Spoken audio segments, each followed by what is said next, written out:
Muito bem, queridos.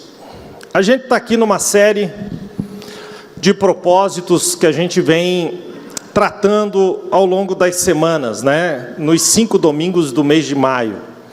Começamos falando que temos o propósito na vida de adorar ao Senhor e tratamos sobre adoração. Na semana seguinte, a gente falou sobre comunhão. Então devemos amar a Deus, mas também devemos amar aos nossos irmãos. Foi um tempo muito precioso. Na semana passada a gente falou sobre discipulado. Discipulado é se parecer com Jesus. Essa semana o nosso assunto aqui é o serviço. E na semana que vem, evangelismo. Nós nos movemos por esses 5 propósitos. A Bíblia, gente, ela é cheia de princípios. Aliás, a Bíblia ela não entra em conflito. Quando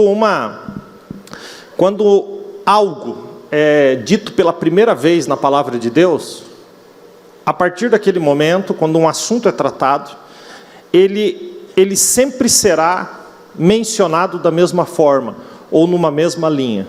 Isso chama-se o princípio, né? É um princípio bíblico. Quando a gente fala princípio bíblico, é porque a Bíblia tem o começo de como isso deve ser tratado.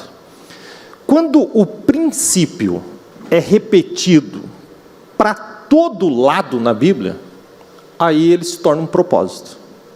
E o propósito, gente, não é apenas um princípio, mas o propósito é um estilo de vida. E quando a gente fala de propósito, que nem esses que nós estamos falando, por exemplo, serviço, você deve estar olhando para essa palavra, deve estar pensando, né, o que vem disso. O propósito de Deus, ele vai muito além do ambiente da igreja ou de um ambiente religioso. Como eu disse para vocês, ele torna-se um estilo de vida.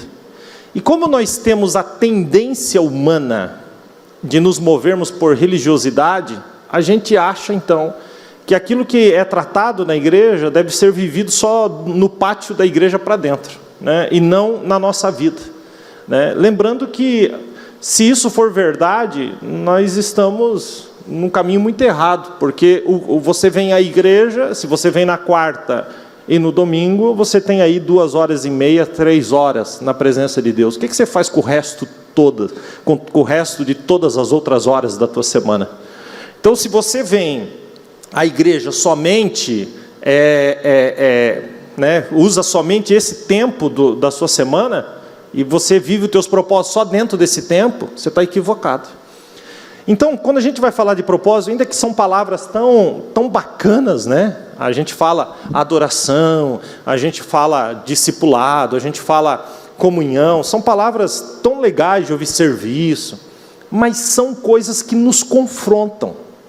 E quando eu digo que o princípio vira propósito, porque elas estão por toda parte na Bíblia, essas coisas estão por toda parte na Bíblia. A gente nessa série está usando aí uma média de 50 referências bíblicas por domingo, ou seja, está para todo lado na palavra. E o propósito é aquilo para o qual nós fomos criados para viver.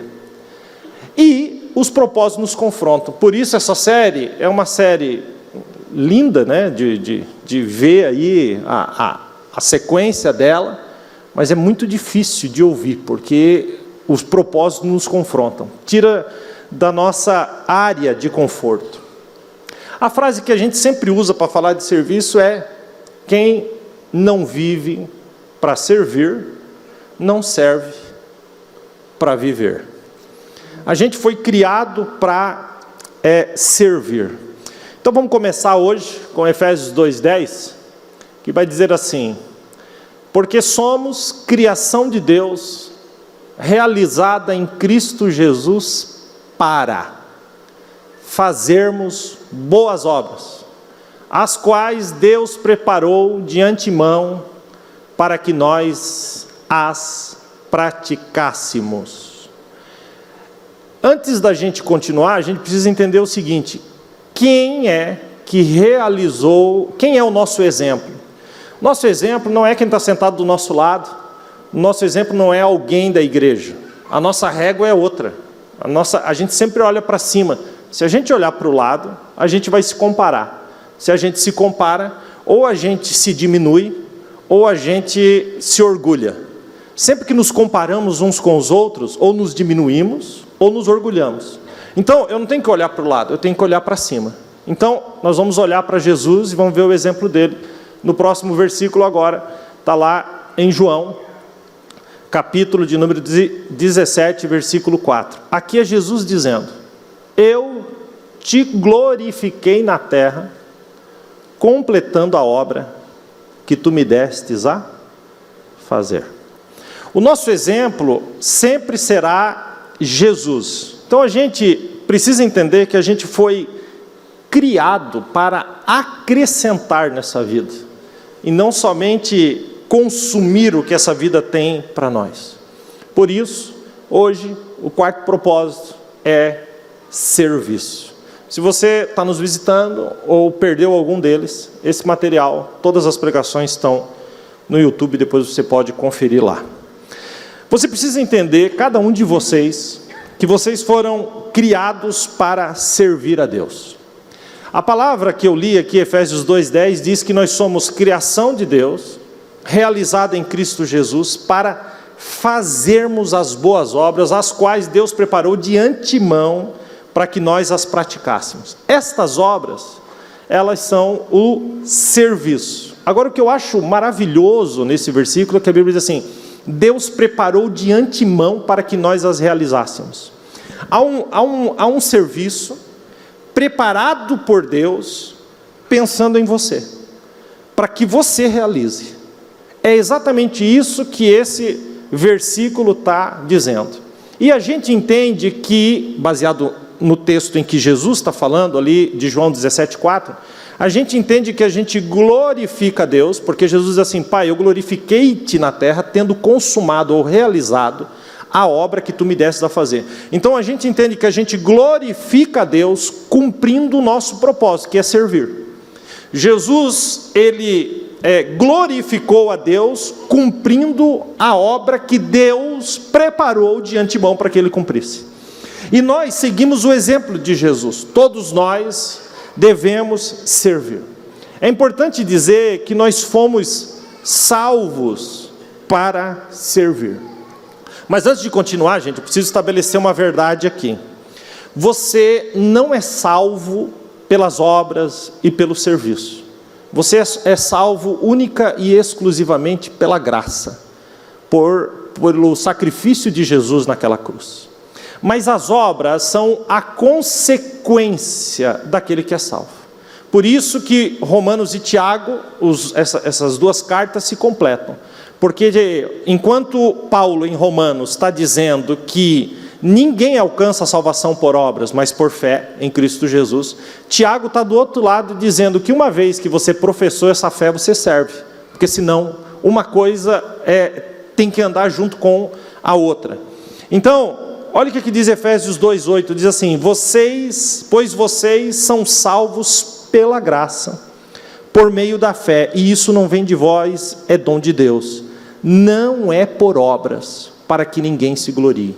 Aí em seguida vem o versículo que nós estamos usando: porque somos criação de Deus, realizadas em Cristo Jesus, para fazermos boas obras. Então não existe aqui nenhum conflito. Eu não sou salvo pelas obras, mas aquele que é salvo pratica as obras. E essas obras são preparadas por Deus, para que nós as praticássemos. No reino de Deus tem um lugar, um propósito e um papel, uma função a cumprir, cada um daqueles que são salvos. Então eu não sirvo a Deus por meio de medo, mas eu sirvo, está aqui a palavra sirvo, que vem de serviço, a Deus por meio da gratidão. A raiz do serviço é o amor. Há uma sequência tão preciosa em João 3,14, depois o 16 e o 18. 1 João, capítulo 3, ela traz uma sequência preciosa do serviço. No versículo 14 diz: nós sabemos que passamos da morte para a vida nisso, em que amamos os nossos irmãos. Quem não ama, permanece na morte. Então, primeiro princípio, amor. Segundo princípio, olha como o negócio vai aumentando. Ele vai dizer no 16: nisto conhecemos o que é o amor. Jesus Cristo deu a sua vida por nós, e nós devemos dar as nossas vidas pelos nossos irmãos. Ele começa dizendo que primeiro eu tenho que amar o meu irmão.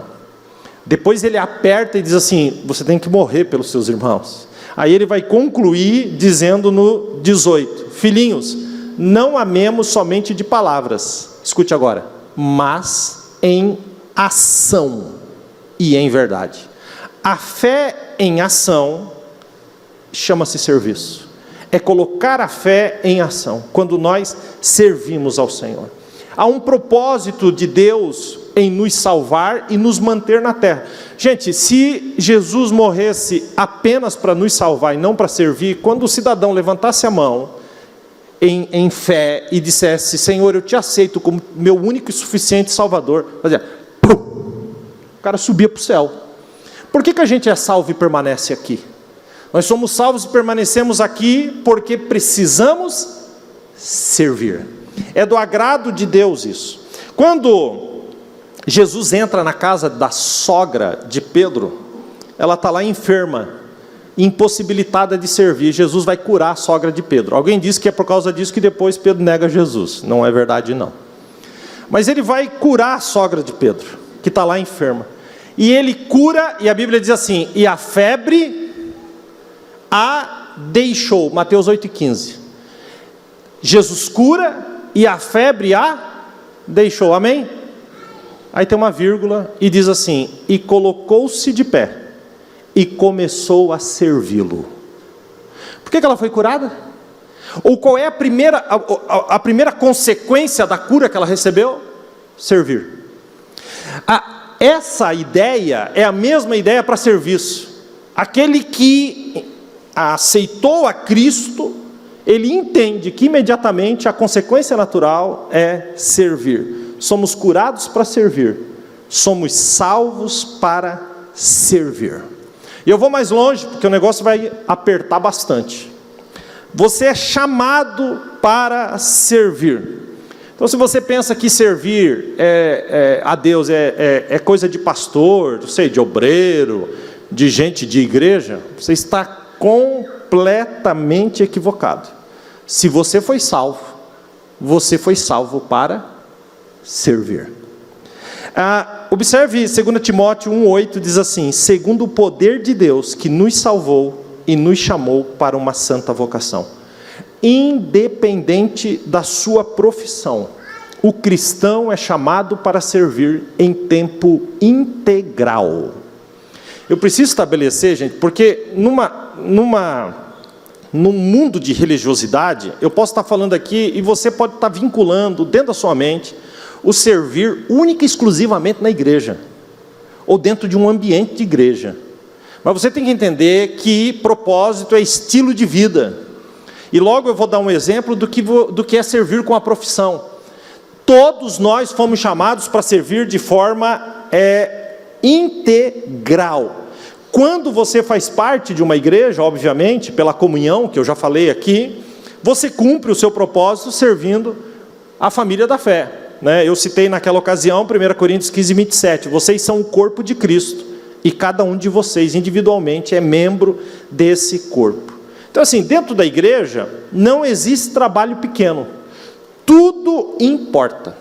A luz mais importante da minha casa não é o lustre que tem lá na sala, ou aquela luz que tem lá no meu quarto. Não, a luz mais importante da minha casa é uma de 3 watts, que eu coloquei no corredor, para quando eu acordasse à noite, precisasse me movimentar na casa, eu tivesse ali, sem ter que bater o meu dedinho em qualquer quina. É impressionante, escuridão com caminhada, dedo batendo em alguma coisa, virando para trás. Então aquela luz, ela fica acesa. Se eu ouvir qualquer barulho, ou se eu precisar me levantar de madrugada, aquela luz de 3 watts, a mais fraquinha, ela é a mais importante durante toda a noite. Assim é o serviço. Por menor que seja, ela tem a sua função, o serviço tem a sua função, e também tem a sua importância. Agora imagina um corpo humano e o fígado decidisse olhar para o corpo e dizer, não vou trabalhar um mês. O que vai acontecer? Esse camarada vai bater as botas. Sim? Assim é o serviço. Porque se nós, cada um de nós tem uma função no corpo de Cristo, e tem pessoas que estão renegando o serviço, estão fazendo o corpo padecer. Quem está entendendo até aqui, diga amém. Quem não está entendendo, depois assiste de novo. A ordem de Deus, gente, é servir. Pastor, eu não gosto disso. Beleza, então tu é melhor do que Jesus, porque Jesus veio para servir. A palavra de Deus vai nos dizer, Mateus 20, 28, Ele não veio para ser servido, mas para servir e dar a sua vida em resgate de muitos. A Bíblia aponta para isso em todo o tempo. Eu vou falar um negócio para vocês. Até a geografia bíblica aponta para o serviço. E aponta para a importância do serviço. Se você pegar um mapa de Israel, você vai ver de cima para baixo, do norte para o sul, você vai ver Monte Hermon, Mar da Galileia, Rio Jordão, Mar Morto. O Monte Hermon lá em cima, ele recebe as chuvas e a neve no tempo do frio. E quando ele recebe aquilo, ele libera, derretendo essa neve, ele libera, e ela escorre pelo Monte Hermon e entra por baixo das pedras em Cesareia de Filipe, e ela estoura na nascente do Mar da Galileia. Ou seja, o Rio Jordão recebe e entrega. O que ele entrega? A nascente do Mar da Galileia. O Mar da Galileia recebe do Monte Hermon e entrega para o Rio Jordão. O Mar da Galileia é um mar que tem vida. O Monte Hermon é o monte mais lindo de Israel. Então o Mar da Galileia recebe, é um mar que tem vida, que na verdade é um grande lago chamado de mar por causa do tamanho dele. Ele recebe e entrega para o Rio Jordão. O Rio Jordão recebe do Mar da Galileia e vai entregar lá embaixo para quem? Para o Mar Morto. O Rio Jordão, que recebe da Galileia e entrega para o Mar Morto, tem vida. É um rio lindo, de águas lindas, onde Jesus foi batizado, onde tem tantas referências bíblicas. Lá embaixo ele entrega para o Mar Morto. E o Mar Morto entrega para quem? Para ninguém. Por isso é chamado de Mar Morto. E por não entregar para ninguém, não tem vida. Não existe vida no Mar Morto. No Mar Morto você pode andar 100 metros para dentro do Mar Morto, você não afunda por causa da concentração de sal. Você literalmente senta na água. E afunda pouca coisa, 20, 30 centímetros, não afunda mais do que isso. E se a água bater no seu olho, então Deus me livre. Porque não tem vida. A geografia está nos ensinando que todo aquele que recebe e entrega tem vida. E aquele que recebe e não entrega está morto. A geografia está escancarando isso diante de nós, gente. Então, o que é o servir? O que Paulo escreve a respeito da ceia? Porque eu recebi do Senhor o que também vos entreguei. Isso é serviço. Aquilo que recebemos, entregamos.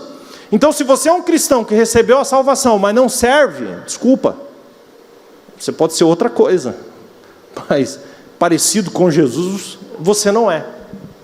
Então, até a geografia nos confrontam.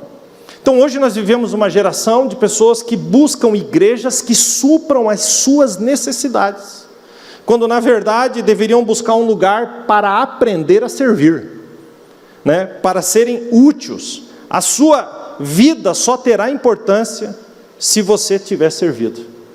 Não é sobre o quanto você vive, mas como você vive. E antes que você coloque dentro da sua mente uma série de desculpas, porque a gente sente conforto nas desculpas, eu vou lhe dar uma relaçãozinha que eu fiz aqui a respeito de homens que serviram na sua geração e são personagens bíblicos. Então vamos lá. Abraão era velho, foi chamado com 75 anos. Jacó era inseguro. José foi maltratado pela família. Gideão era pobre. Davi tinha problemas familiares. Jeremias sempre estava deprimido. Jonas era relutante. Noemi era viúva. Pedro era explosivo. Marta, preocupada demais. Tomé tinha dúvidas. Paulo tinha uma saúde fraca. Timóteo era tímido. Mas todos eles foram usados por Deus. E você também pode ser. Diga para quem está do seu lado, você também pode ser usado. Faça alguma coisa. Você foi moldado para servir. Deus te criou, querido, e você foi moldado para servir. Deus te deu características para que você servisse. Você não foi criado numa linha de montagem. Você não é a repetição do outro. Cada um de nós tem um DNA diferente. E eu posso dizer uma coisa para vocês: Deus não faz porcaria. E se foi Deus que nos fez, nós temos valor. Olha o Salmo 139, 13. Tu criastes, ó Deus, o íntimo do meu ser e me teceste no ventre da minha mãe. Eu te louvo, porque me fizeste de modo especial e admirável. Tuas obras são maravilhosas, disso tenho certeza. Foi Deus que nos criou, e Deus nos dá uma forma para que a gente possa servi-lo com excelência. Então eu quero trazer aqui a palavra forma, vou pedir para pôr-la para mim. A palavra forma, eu fiz um acróstico ali, forma em cima, vocês estão vendo? E na primeira letra de cada linha, um acróstico, forma, de cima para baixo, forma. E aqui rapidamente eu vou passar que nós fomos formados com algumas características. A primeira delas, formação espiritual, opções do coração, recursos pessoais, modo de ser e áreas de experiência. Toda essa lista aponta para a gente e como isso estoura ou explode no serviço, num coração aquecido pelo serviço. Então, de cima para baixo, formação espiritual. Pastor, eu tenho uma formação, Deus me formou espiritualmente para o serviço? Obviamente. O Espírito Santo, gente, agora falando de coisa espiritual, o Espírito Santo nos deu diferentes dons.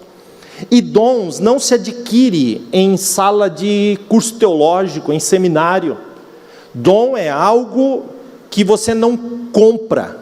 Dom é algo que o Espírito Santo deposita em nós. 2 Coríntios 12, 11 diz: todas essas coisas são realizadas pelo mesmo Espírito, e Ele as distribui individualmente a cada um como Ele quer. A espiritualidade, o serviço, o dom do Espírito Santo, Ele dá a cada um de nós. Nenhum dom, preste bem atenção, nos é dado para benefício próprio. Nunca, jamais o Espírito Santo vai lhe dar um dom para que você use, para que morra em você, porque senão isso nega a própria palavra. O dom é dado para que a gente alcance os outros. Olha o que aqui diz 1 Coríntios 12, 4. Há diferentes tipos de dons, mas o Espírito é o mesmo.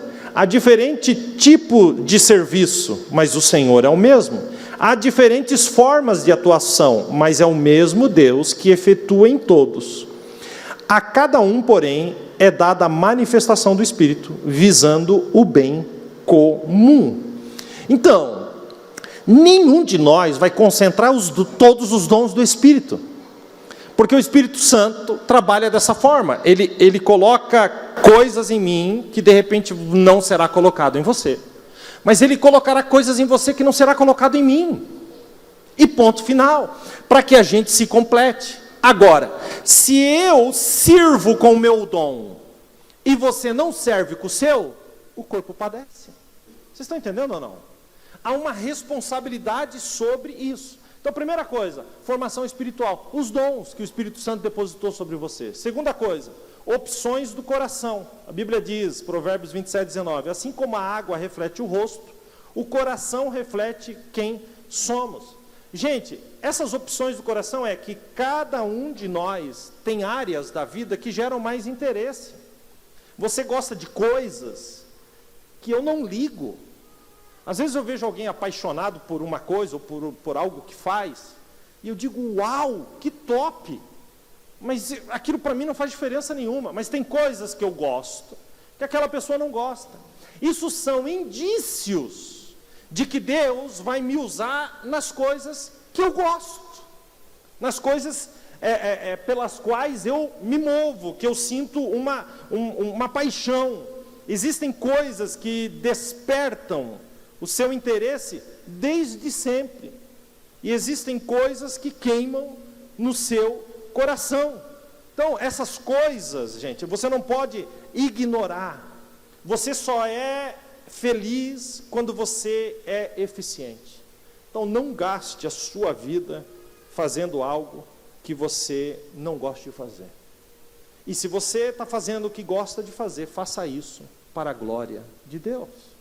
A opções do coração, ela tem uma ligação muito forte com os recursos pessoais. Recursos pessoais são os talentos naturais que você recebeu quando você nasceu. Observem aqui uma coisa. Os dons são dados pelo Espírito. E existem habilidades que são nos dadas no nascimento. Habilidades naturais. E essas habilidades naturais, Deus quer passar para a gente, ou usar a gente nessas habilidades para que a gente o sirva. Existem habilidades que vêm no nascimento, e ponto final, e acabou. Quando eu soube que meus filhos, que a Lu estava grávida, eu já contei isso aqui, mas vou falar de novo. Eu literalmente coloquei a mão na barriga da Lu, minutos depois que eu soube que ela estava grávida. E eu disse, Senhor, eu sei que existem as habilidades, existem dons que tu vai dar para os meus filhos no relacionamento deles contigo. Mas existem habilidades que vêm no nascimento. E tu só faz coisa maravilhosa. Tu é lindo e tu é maravilhoso. E eu não quero me intrometer nisso. Mas se puder, manda afinado. Por favor, manda afinado.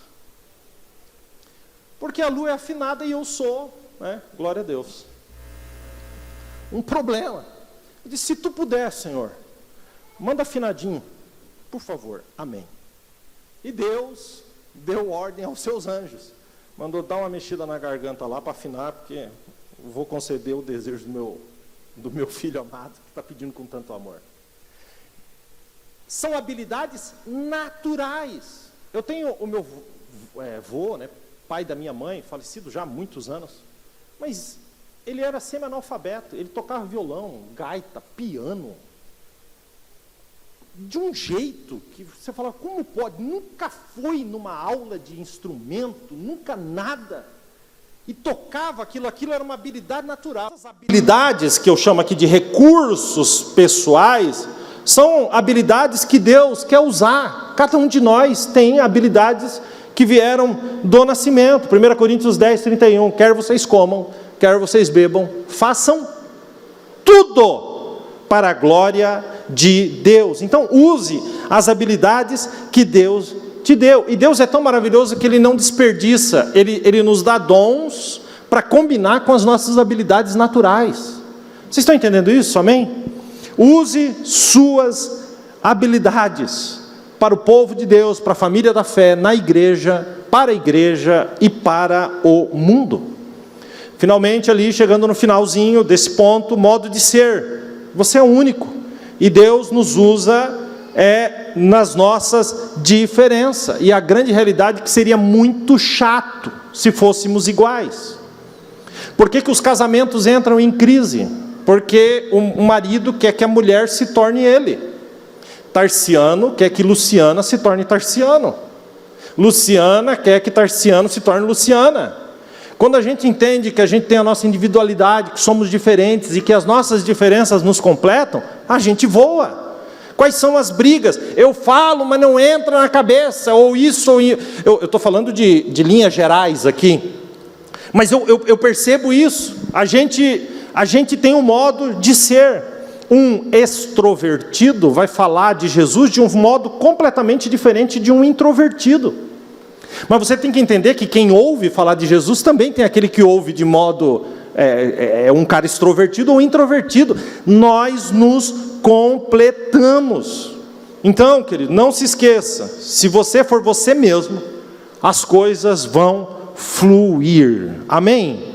E as áreas de experiência, todos nós somos um aglomerado de experiências, todos vocês tiveram experiências familiares, experiências da família, da criação, experiências educacionais. Tem gente aqui que gostava mais de uma matéria e menos de outra, tem gente que gosta mais de humanas, outras matérias, né, que tratam as humanas, outros mais as exatas, as experiências vocacionais, com o que você mais gosta de trabalhar, as experiências espirituais, quantas experiências você teve com Deus, quantas coisas, as experiências de provas, porque problemas, mágoas, espinhos, também nos fazem crescer, e eu vou falar sobre isso no final.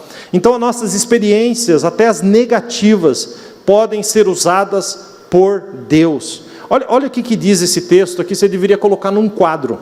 2 Coríntios, capítulo 1, versículo 3 e 4, diz assim: bendito seja o Deus e Pai de nosso Senhor Jesus Cristo, Pai das misericórdias e Deus de toda consolação. Escute agora.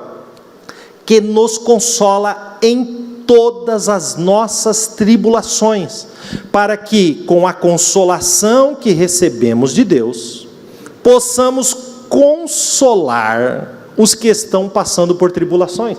Sabe o que esse versículo está falando?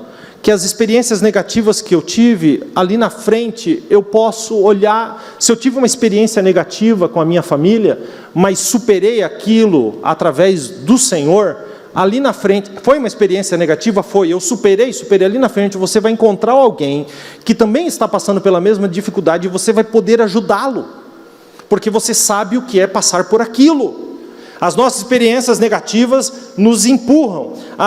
Eu gosto de definir experiência não como aquilo que acontece com você, mas com aquilo que você faz com o que acontece com você. Então, é a resposta que damos, usando o que Deus lhe deu. Né? Eu tenho um ditado que diz assim: o que você é um presente de Deus para você. O que você faz com aquilo que você é um presente de você para Deus. É a resposta que você dá. Posso lhe falar uma coisa? Deus merece o seu melhor. Não deixe que passe um único dia sem você servir ao Senhor. Tem coisas em que você é muito bom e você nem sabe que é bom. Então, à medida que a gente começa a servir e a se disponibilizar, a gente começa a descobrir coisas que a gente nem sabia que era bom naquelas coisas. Satanás, ele sempre tentará roubar a nossa alegria de duas formas. Primeiro, nos comparando com os outros, como eu já disse no começo. Se me comparo de forma negativa, aquilo me deprime. Se me comparo de forma muito positiva, aquilo me orgulha. E a segunda coisa é fazendo com que a gente tente se adaptar ao que os outros querem. Quantos de nós não escolhemos fazer o que estamos fazendo porque outras pessoas falaram que seria bom para a gente? E a gente está mal encaixado até na vida. Aquilo se torna um peso. O meu conselho aqui é: saia da frustração. Até porque se você fazia e não faz mais, muitos de nós se perderam nas decepções e largamos os nossos propósitos. Gálatas 6,4 diz assim: cada um examine os próprios atos e não se compare com ninguém. Então eu vou dar aqui uma linha de como os verdadeiros servos agem. Mateus 10,43, Jesus diz assim: quem quiser tornar-se importante entre vocês, deverá ser servo. Então, Deus avalia a nossa grandeza. Isso aqui é muito forte. Deus não avalia a nossa grandeza pela quantidade de pessoas que nos servem, mas pela quantidade de pessoas que nós servimos. O mundo diz: você é grande se você tiver muita gente te servindo. Jesus diz: você é grande se você servir muitas pessoas. A comparação, ela é completamente diferente, mas o mundo prega ao contrário. Você pode essa semana aí no centro e entra numa livraria, e pode ser evangélica. Entra numa livraria e pergunta: onde está a seção para ser líder? E vão te mostrar prateleiras e prateleiras com livros para serem lidos sob liderança. E depois pergunte nessa mesma livraria: onde está a seção para ser servo? Se tiver seção, que eu duvido, vai ser pelo menos umas 1000 vezes menor. Porque, está até vindo um Shekinah aqui, não sei nem o que está acontecendo aqui. Os caras ficam me boicotando ali, eu já falei, eu vou derrubar vocês daí. Amém? Amém, igreja? Amém. Então vamos lá. Queridos, a gente entende que qualquer necessidade é suprida onde um servo chega. Amém? Verdadeiros servos estão sempre prontos a servir. Verdadeiros servos não dependem de convites especiais. Eles simplesmente servem diante de uma necessidade. Eles não dependem de espaço na agenda. Eles querem servir. Servos de verdade veem a oportunidades de servir em oportunidades que não podem ser perdidas. Gálatas 6,10, Paulo escreveu: enquanto temos oportunidades, façamos o bem a todos, especialmente aos domésticos da fé. Quem faz o bem está lançando uma semente preciosa. E isso volta para a gente. Há muitos anos atrás, nós tínhamos um dos nossos músicos aqui, estava passando por uma dificuldade. Ele tinha um violão em casa muito bom, violão de alta qualidade, era conquista. E dos afinadores ali, como é que chama aquilo? Tarraxa, não é? Uma das tarraxas tinha espanado. E eu disse para ele: vou te pegar, nós vamos lá no centro, vamos lá numa loja de música e nós vamos trocar essa tarraxa e deixar o seu violão zero, a gente troca as cordas. Peguei ele, tomamos um café, fomos lá e chegamos na loja que eu fui para isso. E quando eu cheguei lá, gente, estava nítido que o cidadão, tinha dois ali, eu acho que eles olharam e falaram: meu, o dia está difícil, o cara vem aqui querer comprar uma tarraxa, mano. E aí o que eles fizeram imediatamente? Não, a gente vende o jogo completo, 6 tarraxas.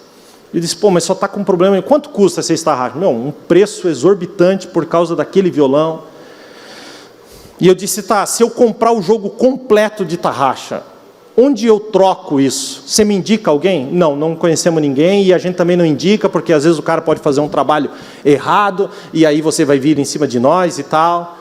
E eu percebi que eles estavam desanimando a gente, eles estavam a ponto de dizer assim: dá para vocês saírem fora, porque vai que entra um cara depois de vocês para comprar um saxofone de 10 mil, e eu estou aqui com vocês agarrado nesse violão que precisa arrumar uma tarraxa.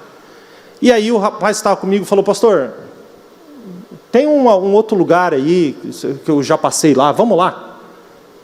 Eu disse para ele: vamos. Cheguei lá nesse outro lugar, o mesmo violão, mesmo caso.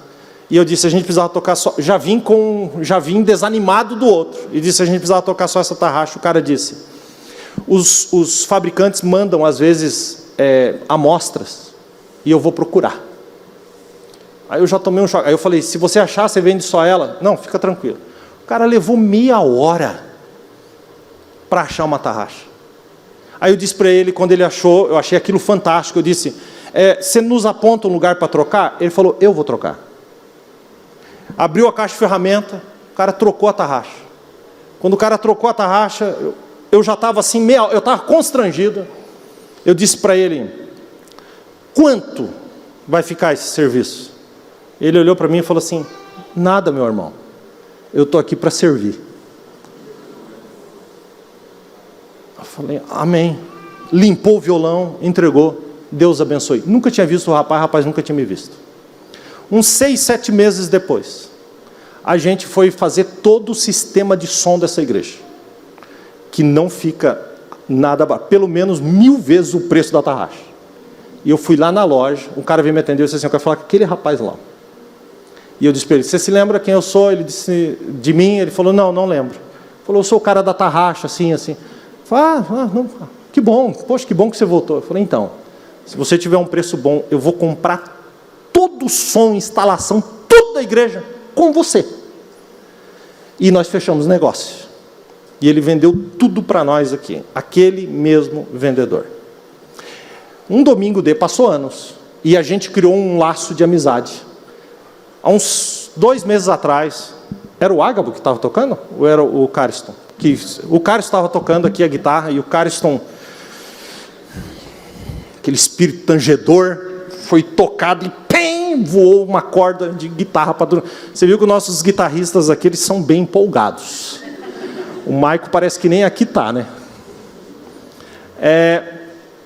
Arrebentou no culto da manhã. E a gente não tinha a corda reserva. E o que eu disse? Eu disse, liga para esse rapaz, para o Cleison. Sabe o que o Cleison fez? Eu tenho aqui em casa, traz aqui para mim. Levaram a guitarra lá, o cara foi lá. Ele trocou a corda. Quanto custa? Nada, meu irmão. Eu estou aqui para servir. O nome desse rapaz é Cleison, acho que muitos conhecem. E ele trabalha lá na loja Filadélfia. Estou fazendo merchandising aqui agora para a loja Filadélfia. O serviço é uma pequena semente que lá na frente pode trazer e vai trazer muitos frutos. Até os menores trabalhos, Jesus ama. Afinal de contas, foi ele que disse em Mateus 10, 42. E se alguém der, mesmo que seja apenas um copo de água fria, a um dos meus pequeninos, ele é meu discípulo. Eu lhes asseguro que não perderá a recompensa. Um copo d'água. Esse é o entendimento do serviço. O servo, ele pensa como Jesus, né? Seja o pensamento de vocês o mesmo de Jesus. Efésios 2:5, que não teve por usurpação ser igual a Deus, mas esvaziou-se de si mesmo, tomando a forma de servo. O servo, ele se esvazia, ele pensa mais nos outros do que em si mesmo. Ele não pensa menos de si, mas ele pensa menos em si. Os servos, eles pensam como administradores e não como donos. Eles sabem que o dinheiro que ganham vem do Senhor e não são escravos do dinheiro, mas são aqueles que dominam o dinheiro. Servos pensam no serviço e não no que os outros estão fazendo, porque não se comparam. Pensam no serviço como uma oportunidade e não como uma obrigação. Eu vou terminar falando a respeito das nossas fraquezas, porque essa sempre é a desculpa que eu ouço. Você sempre tem uma fraqueza, e por causa dessa fraqueza não dá para você fazer mais nada. Deixa eu falar aqui, 2 Coríntios 13, 4. Bom, deixa eu estabelecer um negócio. Fraqueza não é pecado. Fraqueza é fraqueza. Eu não estou falando aqui de pecado, eu estou falando aqui de fraqueza. 2 Coríntios 13, 4, Paulo escreveu assim: pois na verdade Jesus foi crucificado em fraqueza, mas vive pelo poder de Deus. Aí olha o que ele vai falar de nós. Da mesma forma somos fracos, mas pelo poder de Deus viveremos como Jesus para servir os irmãos. Ou seja, mesmo na fraqueza. Eu gosto, vocês conhecem de cor e salteado 2 Coríntios 12, 9, quando Paulo expõe as suas fraquezas, Jesus diz para ele: a minha graça te basta, porque o meu poder se aperfeiçoa nas suas fraquezas. Deus nos usa apesar das nossas fraquezas. Na lista de bem-aventuranças, lá de Mateus 5, a primeira é: bem-aventurado os pobres de espírito, porque deles é o reino dos céus.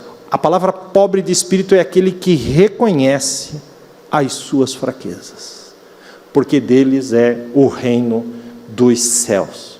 Então posso lhe dar um conselho pastoral?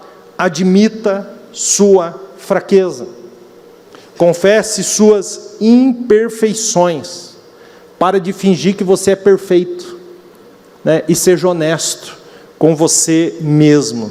Se você quer que Deus te use, deve saber quem é Deus e quem é você. Certa vez, Paulo estava pregando e ele curou uma pessoa e o povo quis arrebatá-lo como um Deus. E quando ele viu aquilo, ele deu um grito, rasgou as roupas e vai dizer lá em Atos 14:15, ele diz: homens, por que vocês estão fazendo isso? Olha o que Paulo fala: nós somos humanos como vocês. Paulo diz: não, a gente não é Deus, eu sei quem é Deus e eu sei quem eu sou apenas um humano.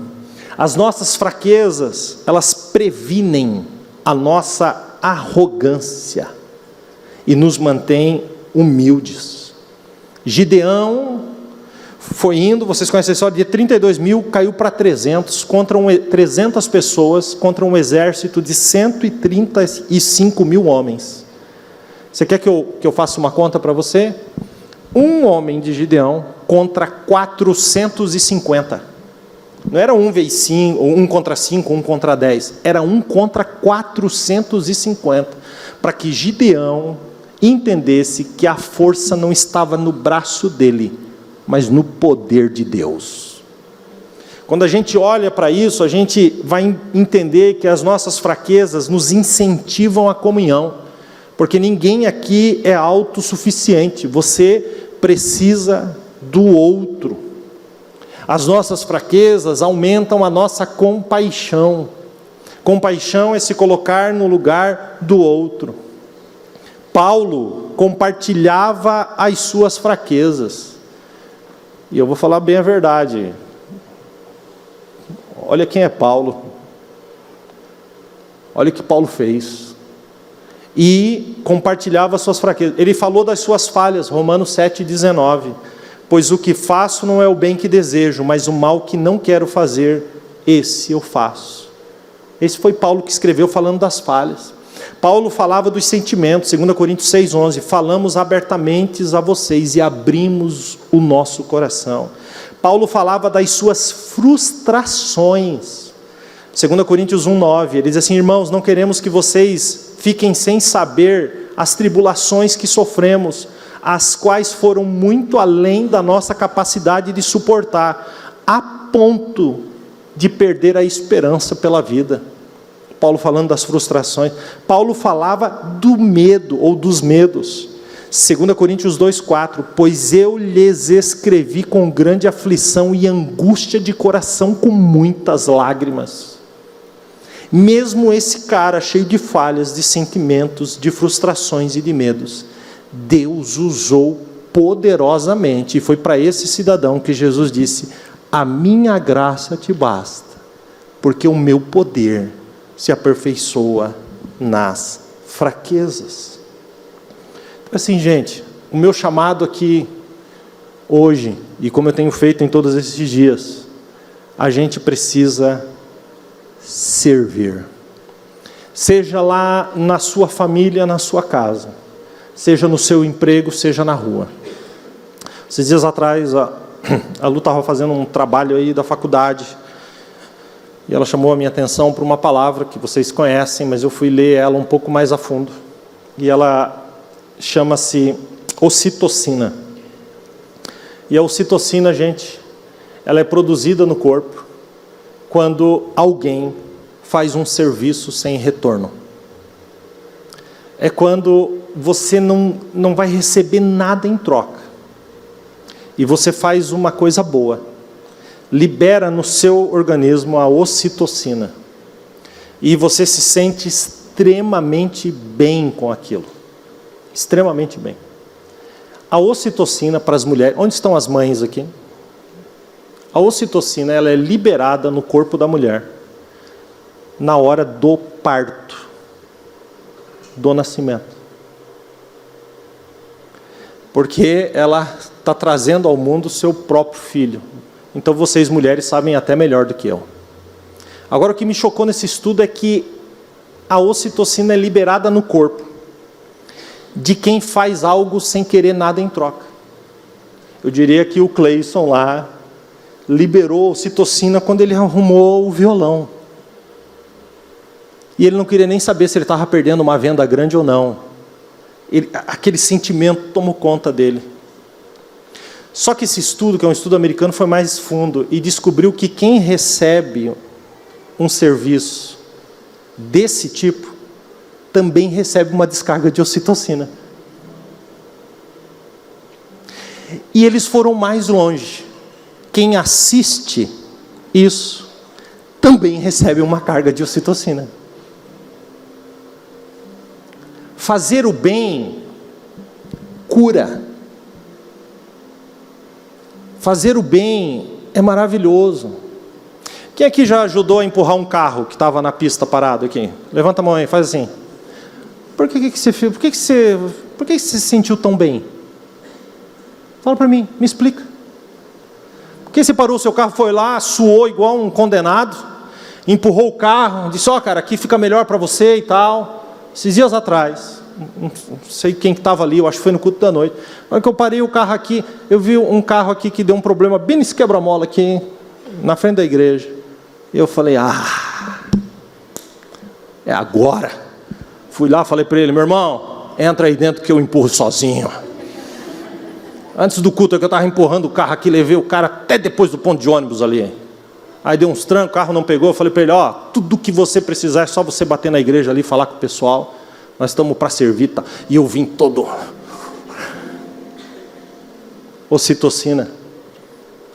Fazer o bem, não importa quem, é esse derramar. Nós fomos feitos para servir. E isso eu estou falando de gestos, mas às vezes, gente, um abraço.